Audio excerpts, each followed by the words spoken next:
want me to go back. That's how scary it was. And he described it, and she was like, no, you're not going back there.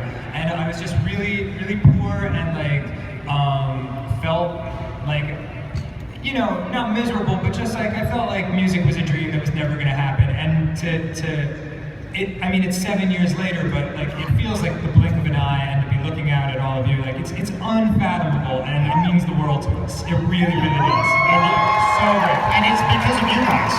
Really, it's totally because of you guys. So thank you. I just wanted to say, yeah, it's amazing getting to see your dream. But what I really wanted to ask, I know it's kind of weird, but The Last Unicorn is my favorite movie. Yeah. I watched it since I was like in 3rd grade, and you putting out that video talking about Peter was amazing. But like, do you know what's going on with it now, like with his current manager and the current like lawsuit that's been put? I do. It's a bummer of a subject, and it's the kind of thing where there's a lawsuit involved. I don't know how much people know about The Last Unicorn and what's going on with it, but there's a fight legally between Peter Beagle and his former manager Connor Cochran. And the only thing I'm going to say about it is I was not present for anything that's being disputed. All of my dealings with Peter and all of my dealings with Connor were excellent. They both were great to me. They were really professional and awesome. And beyond that, I just wasn't there, and I just can't comment on any like litigation. Other than that, it makes me really sad, and it takes the focus away from what should be the focus, which is that amazing story. So yeah, that's all I can say about it. Yeah, no problem. I know. Sorry about that. It's a downer, but it's true. I was actually wondering if, since you guys had a really good time this year, would you be willing to come back next year with maybe the rest of the game rooms as well? Absolutely not. Thumbs down. For sure. Yeah, I mean, like, we're open to anything. For sure. We learned a long time ago that like trying to plan out anything a year in advance is so impossible for us, because like our life next week could change at the drop of a hat. So, but I mean, just to speak honestly, we've had a fucking awesome time here. So of course, great. Of course.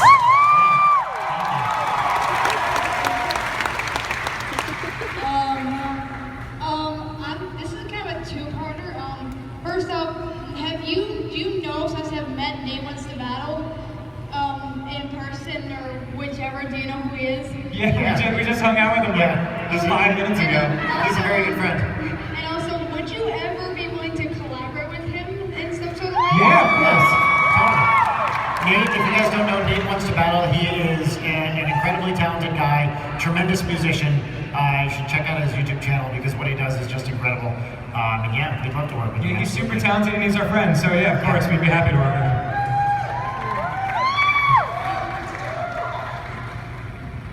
Hey guys. Hello. Dan, really quick, I really love the football podcast you do, man. Oh my God, thank you. I don't know if anybody knows about that. We like, my friend Josh, who I was a buddy of mine in Philadelphia, he was like, dude, can we do a podcast? And I was like, sure thing. And then 10 years later, we hadn't done it. And then he found out about NSP and Game Grumps and what's going on. He's like, can we do that podcast now? And so like, we don't tell anybody about it, we don't promote it, we just do it on shitty microphones, and like 1,000 people listen, and one of the 1,000 is this guy. So thanks, man. Thank you. And my question is, I know you're a big fan of progressive rock. Yeah. On the cover album, would you ever like do like an epic 10+ minute song? Like Totally, fuck yeah. Good God, yes, fuck yeah. Awesome. Absolutely. Hell yeah. I'm sorry? Ooh. We're going to do all of Tales of Topographic Oceans. Yes. Yeah. Do you just like meatloaf? Yeah, it's delicious. I agree. Makes sense. Hi, it's actually a group effort to actually give it to, it's not my question, she came up with it. Hello, group. And we've been using like my cane, the mask, and the hat. But the question is actually, Okay. How many goddamn more songs can you make about dicks? Well, that is really the fucking $1 million question, isn't it? hopefully infinity. Yeah. How many drops of rain are there that fall from the sky every day? The thing about dicks, and let me just wax philosophical here for a moment, is there are a million ways of looking at a dick. It's like 30 ways of looking at a blackbird, but a dick. Wow, that was really beautiful. I know. I thought that was going more places than it actually went. Thank you, but yes, a lot. Hello. Hey, I can't. Yeah, there you are. Over there. First off, I want to say, Noise, Mike Ruba. Noise. I have some fan art I want to give to you later. Sorry. It's okay. I've been planning to come here since last December, and I'm so hyped to be here. I could cry right now. Don't cry. I'll cry too. I try not to. We don't want this. I just think you guys are amazing, and you're helping me through a lot right now, and I just really want a Dan and a Brian hug. You want a Dan and a Brian what? Hug. Like a hug.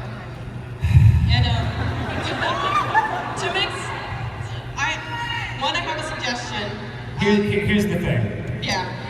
We generally try not to do hugs here because we try not to do anything that's just for one person and will take a lot of time for other people. But if everyone else is cool with us giving her a hug, we'll make this one exception. This is it. Come on up. Come on up. Come on up. And because you were so nice, you get to grab Brian's left ass cheek. It's my best one.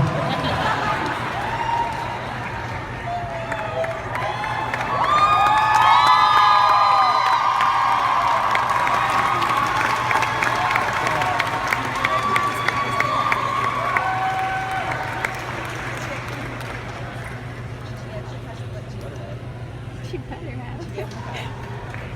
I got a Cowboy Bebop cup. I would never smoke cigarettes, but god damn it, Spike makes fucking smoking look so cool. I just want to say she really got in there on that hug too. This Yes. is awesome. Hi. So this is for Brian. Over there. So Yeah. a couple months ago, Ross watched your daughter. How did that go? Is she still okay? Yeah. She's fine. The question is Ross. So it turns out Ross and Holly watched her together, and neither Ross nor Holly has basically any experience with babies. And so they basically just showed her a bunch of bird videos. And what a shock, right? And then they realized it was time to put her to bed, and they said, we'll just watch one more video and then you'll go to bed, okay? And she said, okay, and they thought that she would honor that promise. And then they showed her one more owl video and closed the computer, and she went bananas. And Ross and Holly basically just didn't know what to do, and they just put her to bed, and she screamed for a while and then went to sleep. But that's what she does anyway. So, yeah, everyone is fine. Ross and I are no longer friends, though. We weren't that close to being I love that I got a small applause break. Hello. Hey. From a fellow Danny and a fellow Jew. Sup? So, has Brian's snoring gotten worse or better? It's gotten way more awesome. Funny thing about that, my only request now when we travel is separate hotel rooms. So I don't know if Brian's snoring has gotten worse because I will never fucking sleep near this guy again. Interestingly, though, my only request when we travel is that we share a bed. It's weird. It creates some tension in the relationship. That's not to say. It is fucking insane though, isn't it? His snoring, you're snoring. What? It's like someone like trapped in a safe and they're trying to chainsaw their way out of it. That was the dream I was having. Are you serious? No.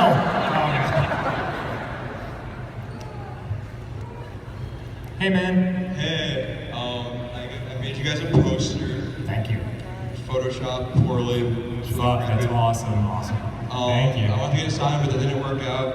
But so I got a really dumb question for you, Dan. We like dumb questions. How are you both 15 and in 7th grade? It's fucked up, right? Very liberal schooling laws in the state of California. Yeah. How old are you supposed to be in 7th grade? 12 and 13? Okay. Yeah, so I was like the tough leather jacket wearing kid who was fucking stupid and stayed back a couple years. Every school had one. That does remind me of something when you said that you couldn't get the poster signed. We just want to say thank you, especially to all the people. I know some of you here were super early this morning and couldn't get into the signing session. Yeah, God, man. So, first of all, we can't thank you enough just for coming out and all, and we're really sorry if you couldn't get into the autographs. Ideally, we could sign everything that everybody has, but there's just not enough time. Yeah. So, the only reason, like, if we didn't sign your stuff or didn't get to meet you, it's, only because we're two human beings, and not because we didn't want to or anything like that. You guys are fucking fantastic. Yeah, thank you all so much for everyone who couldn't get in. We love you. Totally. All right, so kind of going off the last question is, when can we see more NSP in real life on the NSP YouTube channel? First of all, I'm getting tired of people with lower, cooler voices than me asking questions. I'd say the next time we experience something in real life. So far, we basically dress up in weird costumes and run out roller rinks in the middle of the night. So, again, real life is something that we're desperately trying to avoid. Yeah, you know what? Though we may put together a compilation. Oh, I know what you're talking about. Yeah. We've gone around the country, and I try to throw my trash into garbage cans and just yell Kobe as I do it. But my aim is fucking horrible. So Brian has probably 40 different takes of me just airballing garbage. Yeah. And confidently calling it beforehand. So we might do something with that. That's probably the next one. We'll see what happens. We'll see what happens. That's true. So I was wondering, what's the most intimate thing you've done with Brian?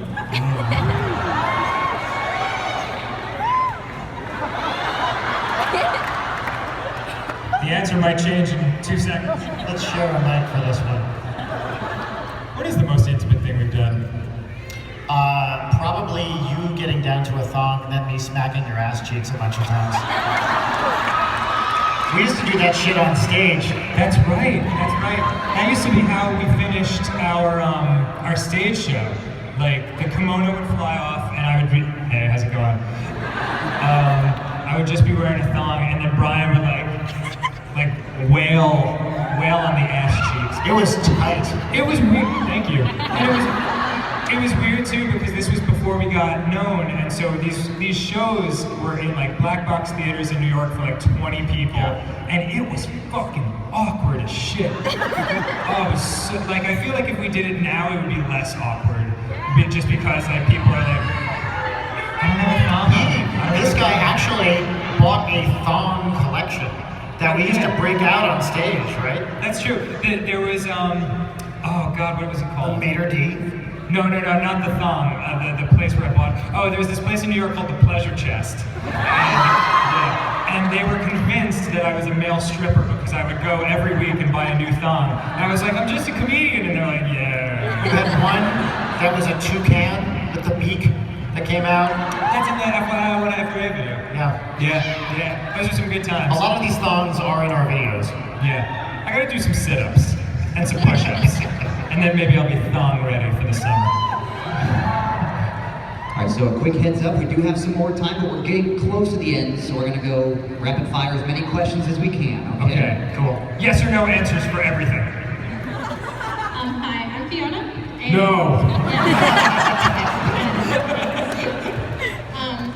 And I'm a fellow musician, and my whole life, and I've struggled with and was recently diagnosed with OCD. And I just had some questions for you, Danny. If there were, during your times, like you talked before on Game Grumps, like your really low parts, if there was a word or a phrase or a color or something that just kind of grounded you and helped you keep holding on tight to that love of music and your You know what? It's it wasn't a word.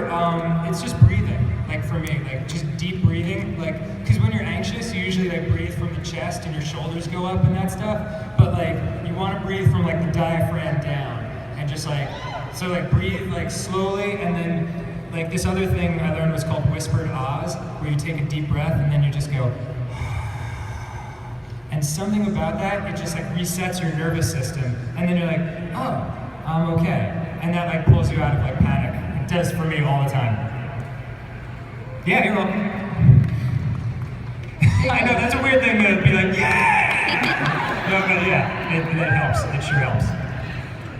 Hey guys. Hey. I'm the parent of the 2-year-old who loves what she calls gay grumps, not game grumps. Oh yeah, gay grumps. So I've been wanting to introduce her to your music. What would be the best album to do that? Well, whichever songs have the most ass sex. Definitely butt sex Goldilocks. Butt sex Goldilocks, that's the one. That's the one. As the parent of a 2-year-old myself, yes, I can tell you that she, Audrey, loves Under the Covers and requests it all the time, usually by saying, Daddy's song, Daddy play piano, Danny sing, Daddy's song. Yeah. Also, she refers to TWRP as Wobot Kitty Wobot Wobot. She likes Kitty the most. Yeah. She actually learned one of the robots' names. Is that right? Yeah. Good for her. Yeah. So smart. Woo! Holy shit. Okay, so I know that Father's Day is tomorrow. I was wondering if both of you would mind being my rad dads. I'll be your daddy.